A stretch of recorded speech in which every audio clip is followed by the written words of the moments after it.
Mike Owens with Inside Fighting, and it's always a pleasure to be joined by the number one ranked UFC flyweight, Brandon Raw Dog Royval. Brandon, always a pleasure, my man. How are things in Las Vegas? That's pretty good, man. I fucking hate Vegas, but Why'd you hate we, we Vegas? we we got a job to do. I hate hotel living, man. I hate Mm. hotel living. Vegas water sucks. I don't know. I'm not a big fan of Vegas, bro. I'm gonna be honest. I'd rather just be chilling at home. But and then just like I like having a routine. I'm a man of routine. So and I feel like any professional athlete is just like I like having like routine of like I go here, here, here. It's like Ubers are expensive here. Fucking, it's all Mm. just like a little bit too much. Catch an Yeah, Uber like at like 6 o'clock in Vegas is like $100 to go like 20 blocks or like yeah, you know what I'm saying? Like it's stupid. yeah. No, I couldn't agree. I've only been once, but I kind of agree with your sentiment. I know that you're in town to corner your teammate Luis Gurule. How is he looking, and how is Oh, he's tournament duties treating you so far? it's cool. He's gonna kill it, bro. I'm so excited for him. He's so sick. I'm sorry he could probably make his UFC debut and yeah, it's gonna be dope.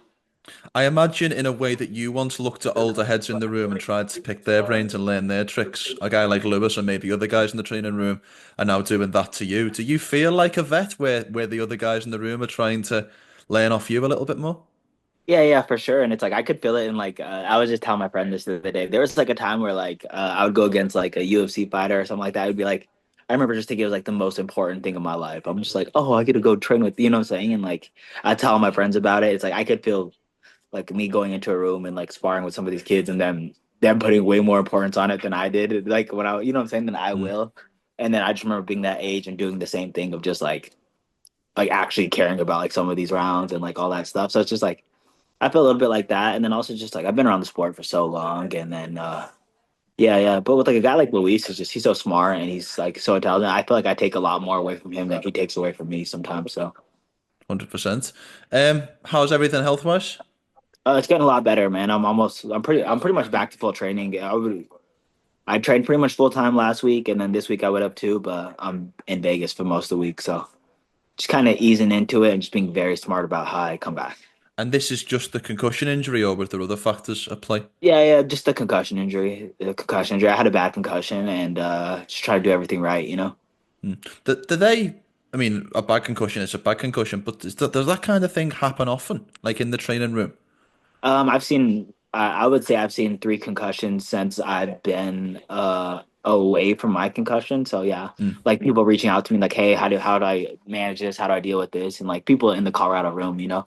Mm. So I would say it happens way too frequently, and not way too frequently, but I would just say it happens frequently, and it's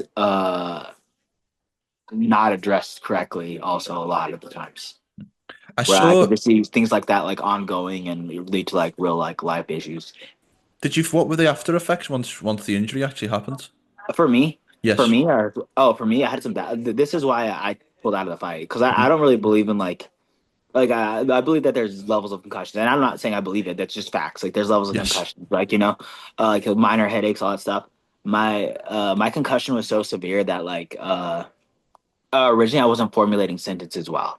Like I wasn't like recalling like me and you being in a conversation. I would be like starting to talk and I would forget what I was saying mid sentence, and that was like the first week, and that was like the first bad symptoms of like my eyes weren't tracking, and that was like the weirdest thing of all. Like is like let's say like I'd have right here if I was bouncing my eyes between things, I would like look this way and then I'd go look that way, and it would like skip, and I would like have a hard time finding it. So like Wow. my eyes would either go past it or wouldn't even get there, and it'd take a second to get there. Wow. And like being in the flyweight, but like being in the UFC, being in any of these little things in any sports, like my eyes need to be bouncing.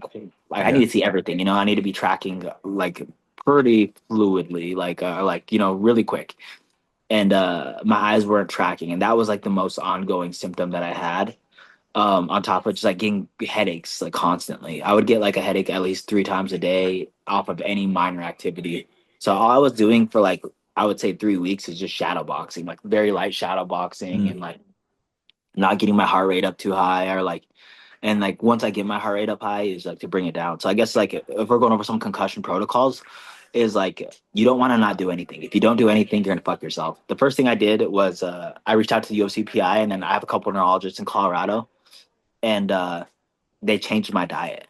They changed my diet right away, and they pretty much took me off anything that would be inflaming. So I was like on an all like I originally the first day I fasted, the second day I was pretty much on like an all meat diet and like kind of all that, and I kind of started introducing stuff.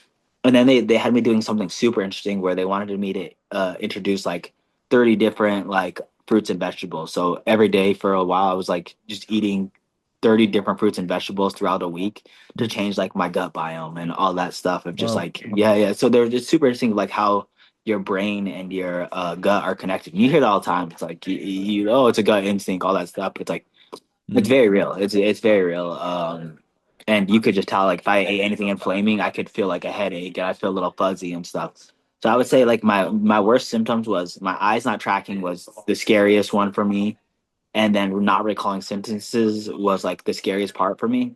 Mm. And then the other part that I thought was pretty bad or like that I didn't like is I had a lot of fogginess for like 2 weeks. I would have like brain fogginess of just like I would be like out of it. Like, you know what I'm saying? Mm. Like a little bit in it and out of it. So those were like the worst, like I would say 3 weeks ongoing symptoms. And then like the fourth week, it's probably would have been the week I would have fought Manel Kape is like things started to clear up a little bit. My eyes started tracking better, but I still couldn't track like certain directions that well, like Mm. compared to like a normal. I was like, if I'm gonna go like, give Manel his flowers, is that guy moves fast. And I move really fast too, but like that guy moves fast, I move fast, and my eyes aren't tracking what his movements are as Mm. well as they should be. I actually would have probably been in a decent amount of trouble. So Yeah. I'm actually like originally I was pissed that I pulled out of the fight and like everyone was trying to tell me to pull out of the fight. But then it started to make a lot of sense to me. And then it was just like I'm actually super grateful that the people around me that I had the people around me that were just like, no, that's actually a really bad idea. And the type of fight, it's like if I'm Yeah. fighting like maybe a Tatsuro or like a grappler, like more of a grappler type, I think I would have been fine. But it's like I doubt Manal Cape would have went for a takedown, and I No. know I wasn't going. Like my plan wasn't taking him down, so it's Yeah. like we were gonna have a war. So I'm grateful that I maneuvered the way I did. Not fighting. Well, firstly, I appreciate your honesty in explaining that. Secondly, it's good to know that you're on the road to recovery because that's a very serious injury. So I'm really happy to hear that you're Yeah, yeah, and looking positive. Do yeah, you, I don't do think you, high level athletes talk about it, and it's no. like one of those things that's super common in the sport. And it was one of those things that I was gonna hide. And I remember thinking in my head, I'm like, I'm not telling anybody about a concussion because I don't want anybody to think anything, and I don't want any assumptions going around. And I already got like weird people like, oh, you got knocked the fuck out in training. It's like that did not happen. Like that's Mm. not what happened. Like shit happens constantly in training, but it's like you know what I'm saying, like just dumb shit, dumb injuries, and all that stuff. But it's like I just didn't want anybody to have weird assumptions or anything like that. And but at the end of the day, it's like I feel like I would have been more damaging to the sport if I hit it and then hit how I was recovering, and hit all like the little things that I was doing to recover. So I put a YouTube out and just kind of like Mm. ways to recover, like poor man ways. I'm actually fucking working with a sick neurologist who's like giving me like we're on a $10,000, Mm. $20,000 board that doing cool stuff, but like there's cool ways to do it without that, and yeah, so it's just been super interesting. And like I said, I just wanted to be super open about this one because I feel like, I don't want to be a stuttering man. Like, I No. don't want to be fucking 40 years old stuttering or 50 years old stuttering and just not being able like, I have a life after this. I have a career that I want after this. I do plenty of stuff outside of MMA that it's like I need to be successful at and I need to be thinking cognitive. I need to be on my feet. I need to be, you know what I'm saying? I need to just be on like sharp. I need to be Yeah. sharp at all times. And, MMA is not really the one that's like, it's not gonna how I'm gonna end my life, Yeah. So I wouldn't want it to be the death of me here. Yeah. Me neither. Um, do you still want the Manel Cap fight, or have your focus has changed as you plan for your return? Yeah, yeah. I mean, I don't really know what the belt layout. I'm actually kind of thinking Kai Car France and end up getting the title shot. And if it's like Kai Car France is the title shot, then I want Manel Cape, I want Horiguchi, I want Brandon Moreno, I want whatever will get me there. You know what I'm saying? Like I feel like I love the fact that Horiguchi's in the division. It's so sick. It's just Mm. like cool, like about time too. Like I'm Yeah. so stoked for that. But it's like I don't know. I want a fresh matchup, or I just want something sick. Like I want something that excites me, and those matchups excite me. Manal Cape, I feel like got a lot of juice right now. That excites me. Brandon Moreno, I feel like he's just a big name, but I would rather fight him for a belt because he just brings out money. Mm. Um, and then Horiguchi, just like how sick, like just like that excites me completely. So There's three guys right now campaigning for a title shot: Kai Kara France, Manel Cap, and Brandon Moreno. Who do you think is most deserving right now of the next for the None of next those shot at contention? motherfuckers. I'm the most deserving. Like we're just being like if we're being factual. I'm the most deserving. If, like, Mm, and that's just like facts. Like I have a win over all of them. I'm only fought top five opponents for the last I think 3 years, something like that. mm, And if we're saying the most deserving, we can get Kai Car France and Brandon Moreno out of there. Manel Kape. He hasn't won a top five like against a top five opponent ever. Um, which like I pulled out of our last fight, so I'll shut the fuck up when it comes to that. mm. But it's like he also less than a year ago had the worst UFC performance in fucking history, the most dog shit fight I've ever seen. But I think the last two fights he looked fucking great. So Manel Kape I think's more interested in like an argument between those two. But it's like if we're talking about like I don't know, whatever, it don't matter. I could vent all day, bro. So I think I'm the most imagine, deserving. But if we're going like who deserves it after that, I would say Manel Kape or like a Kai Car France, maybe, but like I couldn't even justify Kai Car France necessarily as much as I like the guy, you know? so how would you imagine you're Sean Shelby? How do you match make the flyweight title picture? Because there's five or six guys in and around the top who all want big fights. How would you match make it? That's a good question, man. I would just give Kai Car France the title shot or Cape the title shot. I would have me fight whoever's left over between those two, between Kai Car France and Cape.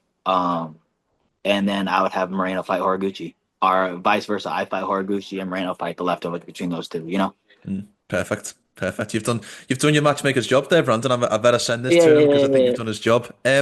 One person I did want to ask you about was the fight on Saturday, and specifically I wanted to ask you about Steve Erceg. He's come in the UFC, he has a couple of fights, he gets a title shot. He's now on a three-fight losing streak. Do you think he was pushed too early? Because when I looked at your record in your third fight, you fought Brandon Moreno and Alexandre Pantoja in your fourth. So do you buy the argument that Steve Erceg was pushed a little bit too early up the top of the division? Man, I still think Steve Erceg's one of the better ones. Like, I think Steve Mm, Erceg's good. I even feel like in that matchup, I felt like he was doing some of the cooler stuff. Like, I don't know. I feel like, yeah, I could see it a little bit, but at the same time, I don't think that it's you redo that Kai Car France fight and Steve Erceg fight. How many times does Steve Erceg win compared to Kai Car France win? And it's just like one of those like same thing with the Pantoja fight. I was there for the Pantoja fight, and I feel like seeing it up close, I got a different view of what the people at home felt because I mm, thought Pantoja was 4-1 on Steve Erceg, mm, but like when I got home, it looked differently, you know. So, but it's like, damn, bro, Homeboy almost won that fight too. So it's just like I mm, think Steve Erceg's good, bro. I feel like if I was his manager, and this is only if I was his manager, I would give him two layup fights back to back. I would give him the easiest fights in the top 15, top 10. Let's get a little bit of that mojo back. Let's get a little bit of that. Let's get some money. Let's get a few wins in there, and then just remind motherfuckers who Steve Erceg is, because that motherfucker's good. Like mm. that kid's good. I think he could still hang with the top five, top 10, or whatever it is. I feel like he's had an unlucky go at it, and Brandon Moreno is fighting in Mexico City. Had a chip on his shoulder. Like he got the dub, but it was still a good fight. You know. Yeah. So when can we see you back? I know that you said about you just getting back to training. Is there an ideal time frame or timeline that you'd like to return? Yeah, I want to fight maybe in June. Yeah. I would say like probably June is hopefully like I just got back to sparring, so we'll see how everything goes. But I hope June, man, maybe June. I don't know, June, July. I want to crank up as many fights as I can this year. I thought this was going to be a big year, having a bunch of fights back to back, and it just kind of hasn't unwinded that way. Well, we're looking forward to seeing you back. Last question before I let you go. You're ranked number one in the division. I know that your ultimate goal is still to become the champion, but as we were talking about at the start, there's guys in your gym who you're helping in their journey. So you've come a long way. When it's all said and done, how does the Raw Dog want to be remembered for what he does in his MMA career? Man, I want to be remember my MMA career is just fucking a motherfucker that's skilled and does it, that Mm, does the damn thing. I want everybody to know that when my name comes across the line, that they're in for a fucking fight. And I already feel like that's already laid into cement, I just need to go win a belt and show these motherfuckers my true skill level and what I put into the sport. And like I feel like what I put in is just never what I'm gonna get out of it. And I've made peace with that, but I do feel like winning a belt is in the future. But outside of it is just I want to be known as somebody that changed their city and made their place a better around them. You know, I want to.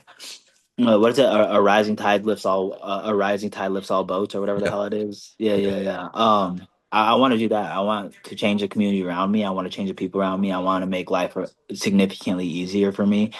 And like even with the Luis path, is just like my boy's about to go in here fight Odie on his debut, and it's like I think that like that Odie's a skilled opponent, and I think Luis is gonna one crash right through him, but also it's just like I want anybody that is trained with me to have an easier path than I had to get here because that like rising tide thing is just Mm. like you see it with like Izzy, you see it with like a handful of teammates get a easier chance to get into the UFC, get an easier chance to go about all this stuff because of the legacy he cemented, and I want that for the people around me. Best place for us to end. Brandon, it's always a pleasure, and truly, it's really good to hear that you're on the mend with the concussion, and I'm really glad that you could get a little bit of your opinions out and get a little bit of awareness out, because as you mentioned, in our sport, it's a very serious issue. Look forward to Yeah. seeing you back in action, and best of luck for Luis's fight on Saturday. All right, thank you. Yeah, check him out. He's gonna kill it. All right, peace.